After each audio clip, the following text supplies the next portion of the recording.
Hello नमस्कार साथियों, स्वागत है आप सभी का ड्रीम एग्जाम स्टडी प्लेटफॉर्म पर। साथियों, आज हम इस वीडियो में देखने वाले हैं यूपी टेट 2023 की दृष्टि से साथियों चाइल्ड डेवलपमेंट का 2018 का प्रीव्यू ईयर्स पेपर। साथियों, तो वीडियो को शुरू करने से पहले आपसे एक निवेदन है कि यदि आप हमारे चैनल ड्रीम एग्जाम स्टडी पर नए हैं तो चैनल को कर लीजिए सब्सक्राइब और साथ में बनी बेल आइकन जरूर दबा लीजिए ताकि जब भी हम अगला वीडियो अपलोड करें आप तक नोटिफिकेशन सबसे पहले पहुंच जाए। चलिए साथियों, वीडियो को शुरू करते हैं। यह साथियों पहला क्वेश्चन 2018 के पेपर का। साथियों, कोहलर यह सिद्ध करना चाहता था कि सीखना क्या है। साथियों, आप सभी जानते हैं कोहलर महोदय ने सीखने का सिद्धांत दिया है। किसका सिद्धांत दिया है साथियों? सीखने का सिद्धांत दिया। और इन्होंने किस पर प्रयोग किया था साथियों? तो इन्होंने जो है चिंपांजी पर प्रयोग किया था। किस पर साथियों? चिंपांजी पर प्रयोग किया था। साथियों, इस क्वेश्चन का सही आंसर बताइए। एक ऐसी स्थिति है जिसमें व्यक्ति पशु से श्रेष्ठ है, स्वायत्त यादृच्छिक क्रिया है, संज्ञानात्मक कार्य है, परिस्थिति के विभिन्न अंगों का प्रत्यक्षीकरण है। बताइए साथियों, कोहलर के अनुसार या कोहलर क्या सिद्ध करना चाहते थे कि सीखना क्या है? तो कोहलर साथियों सिद्ध करना चाहते थे सीखना एक संज्ञानात्मक कार्य है, यानी ऑप्शन सी क्या हो जाएगा इस क्वेश्चन का राइट आंसर हो जाएगा। अगला क्वेश्चन साथियों, किसी भी नई भाषा को सीखने के लिए कहां से प्रारंभ किया जाना चाहिए? अक्षरों व शब्दों के मध्य साहचर्य से, वाक्यों के निर्माण से, शब्दों के निर्माण से, उपयुक्त में से कोई नहीं। बताइए साथियों, किसी भी नई भाषा को सीखने के लिए कहां से प्रारंभ किया जाना चाहिए? साथियों, मान लीजिए आपको कोई नई भाषा सीखनी है तो सबसे पहले आप कहां से प्रारंभ करेंगे? क्या साथियों आप सीधे शब्दों का निर्माण करना प्रारंभ कर देंगे या सीधे वाक्यों का निर्माण करना प्रारंभ कर देंगे किसी भी नई भाषा? तो साथियों, जो कोई नई भाषा आप सीखते हैं तो सबसे पहले अक्षरों व शब्दों के मध्य साहचर्य को करना प्रारंभ करते हैं, यानी ऑप्शन ए क्या होगा इस क्वेश्चन का करेक्ट आंसर हो जाएगा। अगला क्वेश्चन साथियों, समावेशी कक्षा में किस प्रकार का या किस प्रकार के छात्र शामिल होते हैं? केवल विशिष्ट छात्र, सामान्य और विशिष्ट छात्र, केवल सामान्य छात्र, बहुभाषी और प्रतिभाशाली छात्र। बताइए साथियों, एक समावेशी कक्षा में है, इसमें किस प्रकार के छात्र शिक्षा के लिए शामिल होंगे? साथियों, जहां समावेशी की बात आती है वहां हम किसी को भी अलग या पृथक्करण नहीं कर सकते, किसी को अलग नहीं कर सकते, किसी को पीछे नहीं छोड़ सकते, बल्कि साथियों छात्र विशिष्ट हो या सामान्य हम सभी को साथ लेकर चलते हैं। अर्थात इस क्वेश्चन का सही आंसर ऑप्शन बी हो जाएगा, सामान्य और विशिष्ट। क्वेश्चन नंबर 4 साथियों, अधोलिखित में, साथियों अधोलिखित का मतलब है निम्नलिखित में, गणित संबंधी अधिगम अक्षमता को कौन सा पद परिभाषित करता है? नीरसता संबंधी दोष, पठन दोष, गणना दोष या उपयुक्त में से कोई नहीं। बताइए साथियों, निम्नलिखित में से या अधोलिखित में से कौन है जो गणित संबंधी अक्षमता, गणित संबंधी अक्षमता को क्या बोला जाता है साथियों? डिसकैलकुलिया बोला जाता है। क्या साथियों? डिसकैलकुलिया बोला जाता है। क्या बोला जाता है? डिसकैलकुलिया बोला जाता है। साथियों, ऐसा दोष क्या कहलाता है? गणना संबंधी दोष, यानी ऑप्शन सी क्या होगा इस क्वेश्चन का राइट आंसर हो जाएगा। साथियों, पठन दोष की बात करें तो यह साथियों डिसलेक्सिया कहलाता है। क्या साथियों? डिसलेक्सिया कहलाता है। आगे देखते हैं साथियों, समावेशीकरण की सफलता के लिए क्या आवश्यक है? क्षमता निर्माण का अभाव, अभिभावकों की भागीदारी का ना होना, अलगाव या संवेदनशीलता। बताइए साथियों, जो समावेशीकरण की प्रक्रिया चलाई गई है या चलाई जा रही है, इसकी सफलता के लिए क्या आवश्यक हो सकता है? तो साथियों, जो संवेदनशीलता है यह बेहद ही महत्वपूर्ण है, यानी ऑप्शन डी क्या हो जाएगा राइट आंसर हो जाएगा। क्वेश्चन नंबर 6 साथियों, निम्न में से कौन सा संवेग का तत्व नहीं है? व्यवहारात्मक, दैहिक, संज्ञानात्मक या संवेदी। बताइए साथियों, संवेग का तत्व कौन सा नहीं है? साथियों, रख हौसला वो मंजर भी आएगा, प्यासे के पास चलकर समंदर भी आएगा, तो थक कर न बैठे मंजिल के मुसाफिर, तुझे मंजिल भी मिलेगी और मिलने का मजा भी आएगा। साथियों, इस क्वेश्चन का जो सही आंसर है वह ऑप्शन डी हो जाएगा। संवेदी जो है यह जो है संवेग का तत्व नहीं है। साथियों, संवेग की बात करें तो साथियों जो व्रजेश महोदय थी, कौन साथियों? व्रजेश महोदय, तो इन्होंने क्या बताया था? इन्होंने बताया क्या बताया था साथियों? इन्होंने बताया था कि शैशव जन्म के समय बालक में कितने प्रकार के संवेग पाए जाते हैं? 4 प्रकार के संवेग पाए जाते हैं। यहां से क्वेश्चन बन जाता है कि बताइए जन्म के समय बालक में 4 प्रकार के संवेग पाए जाते हैं, इसके बारे में किसने बताया? तो किसने बताया? वृजेश महोदय ने बताया। साथियों संवेग में व्यवहारात्मक परिवर्तन होता है। साथियों संवेग क्या होते हैं? जैसे क्रोध हो गया, क्या हो गया साथियों? क्रोध हो गया, प्रेम हो गया, घृणा हो गई, ईर्ष्या हो गई, ये सारे क्या है? संवेग कहलाते हैं। साथियों जब भी आपको क्रोध आता है तो आप देखेंगे कि आपका ये क्रोध एक संवेग है। क्रोध आया तो आप देखेंगे आपके व्यवहार में परिवर्तन हो जाएगा। आप तेजी तेजी ऊंची आवाज में बात करने लगते हैं। कैसे साथियों? ऊंची आवाज में बात करने लगते हैं। और साथियों दैहिक परिवर्तन भी होते हैं। इसको आप ऐसे समझिए, जब आपको क्रोध आता है तो आपका चेहरा लाल हो जाता है, गुस्से से आपकी आंखें लाल हो जाती हैं। साथियों संज्ञानात्मक प्रभाव की बात करें, ये कैसे संवेग का तत्व है? तो साथियों संवेगात्मक तत्व, संज्ञानात्मक तत्व इस प्रकार से साथियों आपका व्यवहार परिवर्तन हो रहा है, अर्थात संज्ञानात्मक परिवर्तन हो रहा है। किसके अंतर्गत? संवेग के अंतर्गत। संवेग जो साथियों होते हैं ये क्षणिक होते हैं। कैसे होते हैं? क्षणिक होते हैं। आप देखेंगे कुछ समय बाद आपका गुस्सा शांत हो जाएगा, आपका क्रोध शांत हो जाएगा। तो साथियों इस क्वेश्चन का सही आंसर, इसमें कौन सा तत्व नहीं है पूछा है, तो साथियों जो संवेदी है यह संवेगात्मक विकास का तत्व नहीं है। अगला क्वेश्चन साथियों, संज्ञानात्मक क्षेत्र का सही क्रम कौन सा है? साथियों बात करें संज्ञानात्मक सिद्धांत की, तो साथियों संज्ञानात्मक विकास का सिद्धांत किसने दिया? जीन पियाजे महोदय ने दिया। किसने साथियों? पियाजे महोदय ने दिया। इस क्वेश्चन का सही आंसर बताइए, संज्ञानात्मक क्षेत्र का सही क्रम। ज्ञान, अनुप्रयोग, अवबोध, विश्लेषण, संश्लेषण और मूल्यांकन। मूल्यांकन, अनुप्रयोग, विश्लेषण, संश्लेषण, अवबोध और ज्ञान। मूल्यांकन, संश्लेषण, विश्लेषण, अनुप्रयोग, अवबोध और ज्ञान। ज्ञान, अवबोध, अनुप्रयोग, विश्लेषण, संश्लेषण और मूल्यांकन। बताइए साथियों। तो साथियों जो संज्ञानात्मक क्षेत्र का सही क्रम है वह है ज्ञान, अवबोध, अनुप्रयोग, विश्लेषण, संश्लेषण और मूल्यांकन, यानी ऑप्शन डी क्या हो जाएगा इस क्वेश्चन का? राइट आंसर हो जाएगा। क्वेश्चन नंबर 8 साथियों, निम्न में से कौन सा अच्छे शिक्षण की विशेषता नहीं है? स्वेच्छाचारी, जनतांत्रिक, सहानुभूतिपूर्ण, वांछनीय सूचनाएं देने वाला। बताइए साथियों कौन सा है जो अच्छे शिक्षण की विशेषता नहीं है? साथियों अच्छा, क्या अच्छे शिक्षण में आप अपनी इच्छा से पढ़ाएंगे या बच्चों को जो विधि समझ में आ रही है उस विधि से पढ़ाएंगे? जो बच्चों के लिए जो महत्वपूर्ण चीजें हैं उस चीज को पढ़ाएंगे, या जो आपके लिए महत्वपूर्ण है वो उस चीज को पढ़ाएंगे? बताइए साथियों। साथियों यह स्वेच्छाचारी जो है यह शिक्षण की विशेषता नहीं है, अच्छे शिक्षण की विशेषता, यानी ऑप्शन ए क्या हो जाएगा?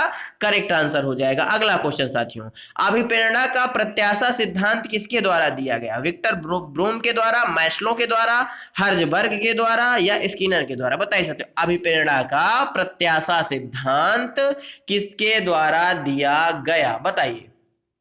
तो साथियों जो अभिप्रेरणा का आवश्यकता सिद्धांत है वह अब्राहम मैस्लो द्वारा दिया गया। किसके द्वारा?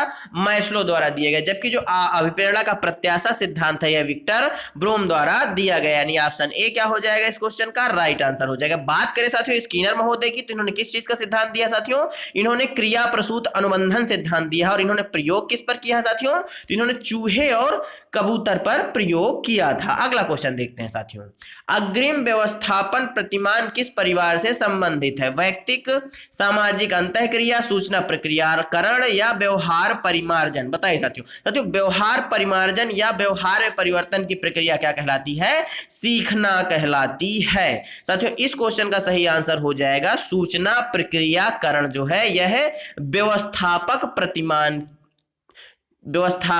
प्रतिमान के परिवार से संबंधित है, यानी ऑप्शन सी राइट आंसर हो जाएगा। अगला क्वेश्चन साथियों, कौशलों के स्थानांतरण के लिए कौन सा उपयोगी है?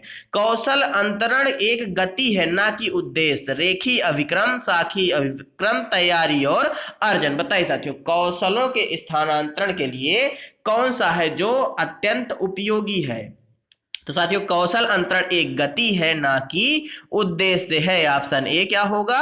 राइट आंसर हो जाएगा। अगला क्वेश्चन साथियों, निम्न में से कौन सा शिक्षण का सूत्र नहीं है? सरल से कठिन की ओर, अनिश्चित से निश्चित की ओर, दृश्य से अदृश्य की ओर, आगमन से, माफ करिए, निगमन से आगमन की ओर। बताइए साथियों। तो साथियों जो शिक्षण का सूत्र नहीं है वह है निगमन से आगमन की ओर, बल्कि यह कैसा होना चाहिए? आगमन से निगमन की ओर होना चाहिए, यानी ऑप्शन डी क्या हो जाएगा इस क्वेश्चन का? राइट आंसर हो जाएगा। क्वेश्चन नंबर 13 साथियों, सूक्ष्म शिक्षण चक्र का प्रथम पद होता है प्रतिपुष्टि, शिक्षण, योजना बनाना या प्रस्तावना? बताइए साथियों।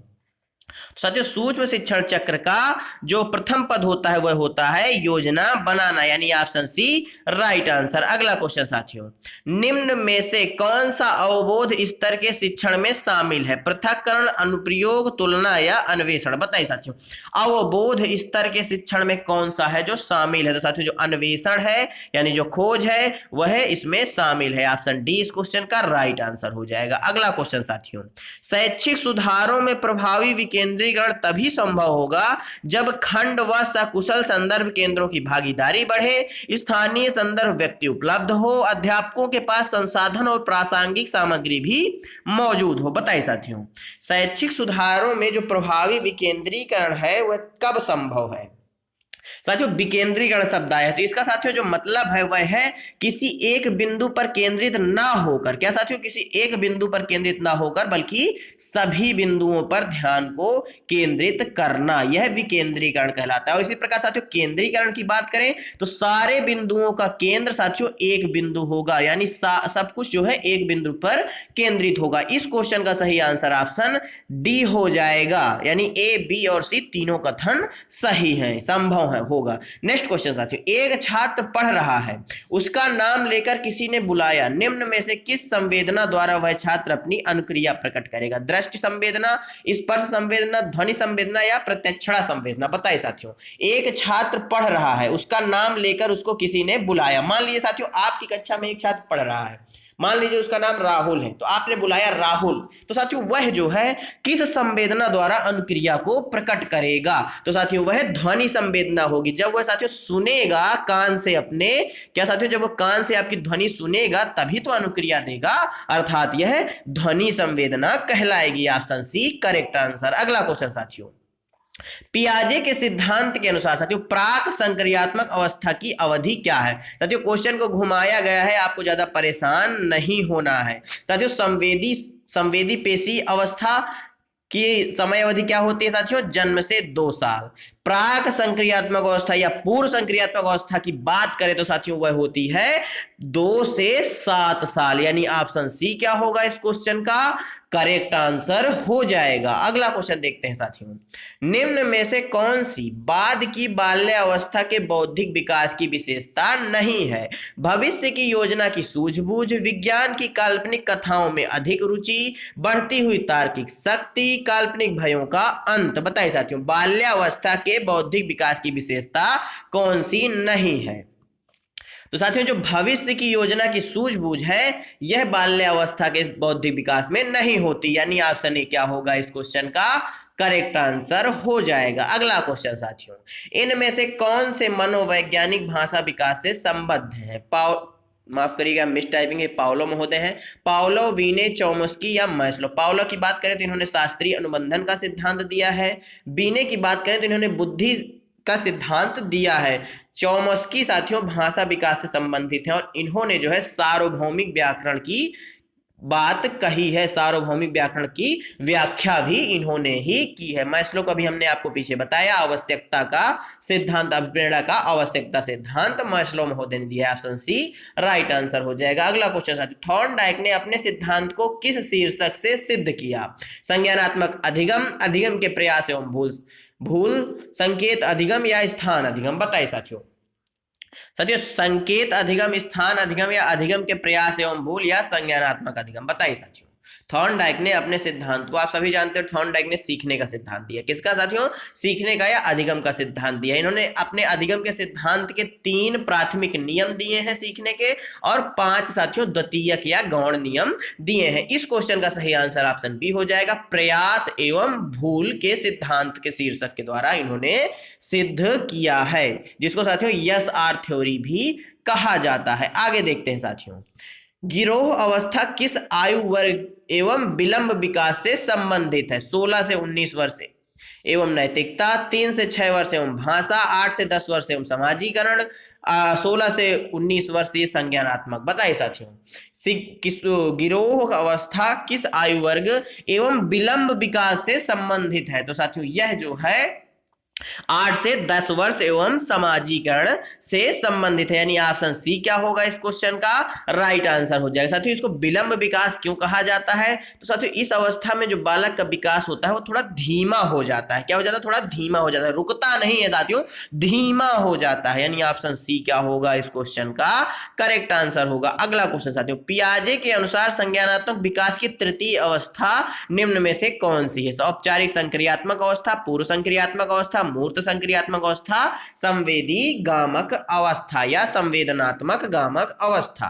तो साथियों पियाजे के अनुसार जो संज्ञानात्मक विकास की तृतीय अवस्था है वह कौन सी है, जान लेते हैं। साथियों पहली अवस्था है संवेदात्मक अवस्था, दूसरी अवस्था है पूर्व संक्रियात्मक अवस्था, तीसरी अवस्था है मूर्त संक्रियात्मक अवस्था और चौथी है औपचारिक या अमूर्त संक्रियात्मक अवस्था, यानी ऑप्शन सी राइट आंसर हो जाएगा। अगला क्वेश्चन देखते हैं साथियों, निम्न में से अधिगम में योगदान देने वाले मनोवैज्ञानिक कारकों में कौन सा शामिल नहीं है। अधिगम की इच्छा, प्रेरणा, रुचि, विषय वस्तु का स्वरूप बताइए साथियों। निम्न में से अधिगम के योगदान देने वाले मनोवैज्ञानिक कारकों में कौन सा है जो शामिल नहीं है साथियों, तो वह है विषय वस्तु का स्वरूप, यानी option D correct answer. Question number 24 साथियों, निम्न में से सामाजिक मूल्य कौन सा है। सहायता परक व्यवहार, प्राथमिक लक्ष्य, मूल प्रवृत्ति, आक्रामकता की आवश्यकता बताइए साथियों। सामाजिक मूल्य कौन सा है। मूल प्रवृत्तियों की बात करें साथियों, मूल प्रवृत्तियों के बारे में किसने बताया है साथियों, मैकडूगल महोदय ने मूल प्रवृत्तियों के बारे में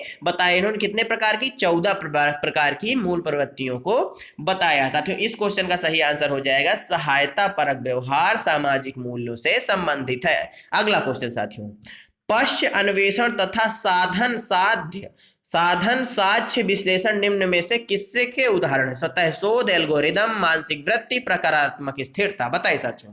पश्च अन्वेषण तथा साधन साक्ष्य विश्लेषण यह स्वतः शोध से संबंधित है। अगला क्वेश्चन साथियों, निम्न में से कौन सा थॉर्नडाइक के अधिगम के प्राथमिक नियमों में शामिल नहीं है। साथियों जैसा कि पीछे मैंने आपको बताया था, इन्होंने 3 प्राथमिक नियम दिए हैं सीखने के और 5 गौण या द्वितीयक नियम बताए हैं। किसने, थॉर्नडाइक महोदय ने।